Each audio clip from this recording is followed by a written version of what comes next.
ओम नारायण नारायण नारायण नारायण। सब मित्र को राम राम। सबका स्वागत है दोस्तों, कैसे हैं आप सब। दोस्तों आज 24 नवंबर को 2021 की मराठी फिल्म जिम्मा का सीक्वल जिम्मा 2 थिएटर में रिलीज हुई है। आज सुबह से मैंने 3 फिल्में देखी। सबसे पहले सुबह जिम्मा 2 को देखा, उसके बाद में डिज्नी की एनिमेटेड फिल्म विश, और थोड़ी देर पहले मैंने नेपोलियन को देखा। तीनों के ही शो एक के बाद एक लगातार थे। इस कारण से जिम्मा 2 का ये रिव्यू मैं इतनी देर से शूट कर रहा हूँ और थोड़ी देर में ही मैं नेपोलियन का भी रिव्यू अपलोड करूँगा। तो देखिए, जिम्मा 2 2 घंटे और 17 मिनट की फिल्म है। इसके भी डायरेक्टर हेमंत ढोमे ही है, पहले पार्ट की तरह। और पहले पार्ट के जो कलाकार हैं उन्होंने ही इस सेकंड पार्ट में भी, जिम्मा 2 में भी अपने अपने रिस्पेक्टिव कैरेक्टर्स को प्ले किया है। और कहानी भी पहले पार्ट के जहाँ समाप्त होता उसके बाद से ही उसी कहानी को उन्होंने सेकंड पार्ट में भी कंटिन्यू किया है। जैसे कि पहले पार्ट में हमने देखा था कि जितना मुझे याद आ रहा है 7 महिला मित्र है जो समाज के अलग अलग बैकग्राउंड से, वर्गों से आती है। तो वे लंदन में ट्रिप के लिए एकत्रित होती है और फिर इस ट्रिप के माध्यम से जो अलग अलग ये महिला पात्र है उनके माध्यम से फिल्म मेकर के दृष्टिकोण से जो महिलाओं की समस्या है वो उन्होंने अलग अलग समस्याओं को दिखाने का प्रयास किया था। ये पहले पार्ट की थीम थी।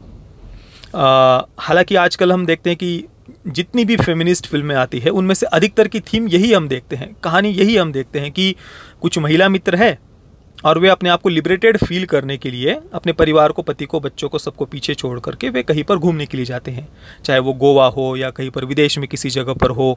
अभी पिछले 2 महीने पहले ही सुखी नाम की भी एक फिल्म आई थी। पिछले 2-3 वर्षों में तो इस सेम थीम पर इतनी फिल्में आ चुकी है कि कोई सीमा नहीं है उनकी। हालांकि जो पहला पार्ट था जिम्मा वो कहीं पर भी ज़्यादा उस टॉक्सिक जोन में नहीं गया था। हालांकि थे कुछ कुछ बातें ऐसी जो मुझे नहीं आई थी पसंद, जैसे कि पैड, पीरियड, इस प्रकार के शब्द जोर जोर से चिल्लाना। अब ऐसे शब्द जोर जोर से चिल्लाने से कोई कैसे लिबरेटेड फील करता है भाई, ये मेरे तो दिमाग से बाहर की चीज़ है। मुझे ये बातें तो नहीं आती है समझ में। बाकी वही ड्रिंक वगैरह करने को नॉर्मलाइज करना, एक वेस्टर्न लाइफस्टाइल को प्रमोट करने का प्रयास करना, मैं कम से कम रिलेट नहीं कर पाया था पहले पार्ट के साथ में। हाँ, टेक्निकली वेल मेड था पहला पार्ट जिम्मा का, इसमें कोई संदेह नहीं है।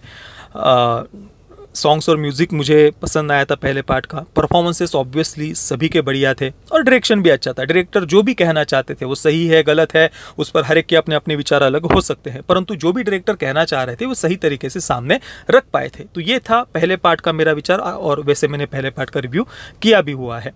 अब इस सेकंड पार्ट में वही सेम थीम है, कहानी में भी कोई बदलाव हमें देखने को नहीं मिलता। एक बार फिर से ये सारी महिला मित्र लंदन में एकत्रित होती है और एक और सदस्य उनमें ऐड हो गया है। रिंकू राजगुरु का कैरेक्टर है, निर्मला ताई की बहू का पात्र रिंकू राजगुरु ने प्ले किया है यहाँ पर। और इस पूरी फिल्म में सेकंड पार्ट में जिम्मा 2 में एक रिंकू राजगुरु का ही कैरेक्टर है जिसके साथ में मैं रिलेट कर पाया। बाकी तो मुझे तो पर्सनली सब्जेक्ट ही मेरे लिए नहीं है। कुल मिलाकर जिनको पसंद है वो बिल्कुल देख सकते हैं। मुझे सेकंड पार्ट में भी मैं कम से कम नहीं जुड़ पाया था। बाकी यहाँ पर भी जैसा कि मैंने बताया पहले पार्ट की तरह अलग अलग जो महिला पात्र हैं उनके माध्यम से उनकी जो अलग अलग समस्याएं हैं, जो डायरेक्टर के दृष्टिकोण से जो समस्याएं हैं वो उन्होंने दिखाने का प्रयास किया है। अगर थोड़ा थोड़ा मैं आपको बताऊं तो एक पात्र के माध्यम से एक महिला जिसके पति की मृत्यु हो चुकी है, अब मृत्यु के बाद में वो अभी दूसरे रिलेशनशिप में जाना चाहती है, दूसरा विवाह करना चाहती है, पर वो नहीं जा पा रही दूसरे रिलेशनशिप में। एक तो समाज का भी दबाव और स्वयं भी वो संकोच अनुभव करती है। हालांकि उसकी जो 8 या 9 वर्ष की जो बेटी है वो तो खुद माँ को कह रही कि भाई माँ तुम दूसरी शादी कर लो, और तुम मुझे पिता चाहिए इसलिए शादी नहीं कर रही हो, तुम्हें फ्रेंड चाहिए इसलिए तुम्हें दूसरी शादी करनी होगी। तो ये बेटी खुद होकर माँ को फोर्स कर रही है कि तुम दूसरी शादी कर लो। इतना प्रोग्रेसिव उस 8-9 वर्ष की बेटी को उन्होंने दिखाया है।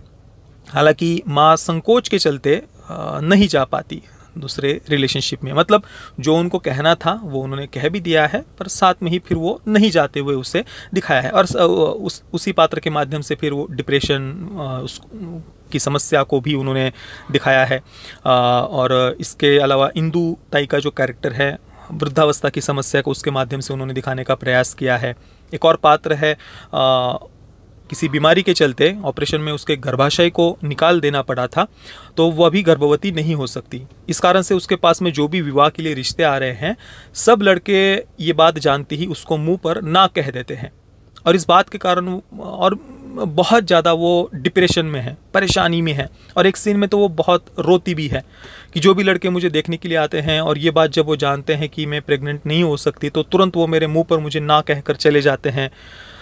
देखिए, जीवन में बहुत सारी समस्याएं आती है, शारीरिक हो, मानसिक हो, बहुत सारे तनाव, प्रॉब्लम्स वो हमारे जीवन में, सबके जीवन में आते ही है, परंतु उनको एक्सेप्ट करके आगे बढ़ना यही हमारे हाथ में होता है। समाज क्या सोच रहा है, लोग क्या सोच रहे हैं, उसको लेकर के रोते बैठना ये कहीं से भी सही नहीं है। और वैसे भी हम जैसे कि अगर वो पात्र गर्भवती नहीं हो सकता, उसके बाद में उसे ये अपेक्षा करना कि कोई लड़का उसे देखने आ रहा है और वो उसे हाँ कहेगा, ये मुझे कम से कम उस बात को लेकर रोना मुझे कम से कम सही नहीं लगा। और उसके साथ में जो टूर गाइड जो लड़का है, वो उसके साथ में फ्लर्ट कर रहा है, वो उसके साथ में रिलेशनशिप में आना चाह रहा है, उससे तो वो दूर दूर भाग रही है। जो जिसका गर्भाशय निकाल दिया है, वो टूर गाइड तो उसके साथ में रिलेशनशिप में आना चाह रहा है, पर उसको तो वो हाँ नहीं कह रही, उससे तो वो दूर दूर भाग रही है। और जो लड़के उसको रिश्ते में देखने के लिए आ रहे हैं, स्वाभाविक सी बात है, कोई भी व्यक्ति विवाह करने के लिए अगर जा रहा है तो वो उसकी अपेक्षा होती है कि उसके बच्चे होंगे, परिवार होगा। तो ये बात पता चलने के बाद में अगर वो ना कह रहा है तो उसको लेकर रोते बैठना ये मुझे कम से कम सही नहीं लगा। और जो लड़का तुम्हारे साथ में आना चाह रहा है, उससे तो तुम दूर भाग रहे हो, मतलब ये तो अपने आप में ही कंफ्यूज्ड लगा मुझे। कुल मिलाकर भाई, जीवन की जो सच्चाई है, जो भी प्रॉब्लम्स है, शारीरिक हो, मानसिक, उनको एक्सेप्ट करके वो मेरे शरीर में है, मन में है, मैं उससे अलग हूँ, वो सोच कर जीवन में आगे बढ़ना यही हमारे हाथ में होता है। हाँ, तो ऐसी कई सारी अलग अलग समस्याएं उन्होंने अलग अलग पात्रों के माध्यम से दिखाई है। और इसके अलावा ड्रिंक वगैरह करने को नॉर्मलाइज करना, वो तो यहाँ पर भी है, वो जो पहले पार्ट में भी था। बाकी जैसा कि मैंने कहा, एक रिंकू राजगुरु का कैरेक्टर था जिसके साथ में हम रिलेट कर पाते हैं, जो सही मायने में प्रैक्टिकल है अपनी लाइफ में।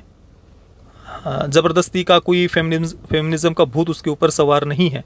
वो एक पात्र जिसके साथ हम रिलेट कर पाते हैं। चलिए, कुल मिलाकर फिल्म जो भी कहना चाहती है, आजकल की टिपिकल सी फेमिनिस्ट लिबरल फिल्मों में जो भी बातें होती है, वो बातें ही वही बातें ये फिल्म भी कहती है, पर बहुत ही सटल वे में कहती है। बाहर से वो टॉक्सिक जोन में जाते हुए हमें नहीं दिखाई देती। बाकी ओवरऑल एक्सपीरियंस की बात करूँ तो पहले पार्ट में और इसमें कहीं पर भी आपको कोई ज़्यादा डिफरेंस दिखाई नहीं देगा। थीम भी सेम है, प्रॉब्लम्स भी लगभग सेम ही है, एक दो कैरेक्टर्स के अगर हम छोड़ दे तो।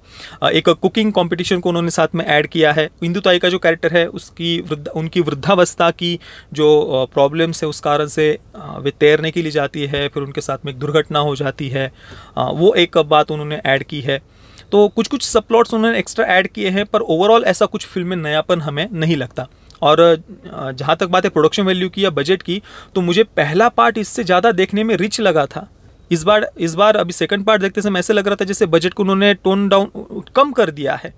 प्रोडक्शन वैल्यू भी पहले पार्ट जितनी बढ़िया नहीं लग रही थी, और म्यूज़िक में भी ऐसा कोई नयापन इस सेकंड पार्ट में तो नहीं था। मैं कुल मिलाकर जिम्मा 2 को दूंगा 6 out of 10 stars. Parental guidance की कोई आवश्यकता नहीं है, फिल्म में कोई सेक्स, न्यूडिटी, वायलेंस नहीं है। यूएस सर्टिफिकेट के साथ इसे थिएटर में रिलीज़ किया गया है।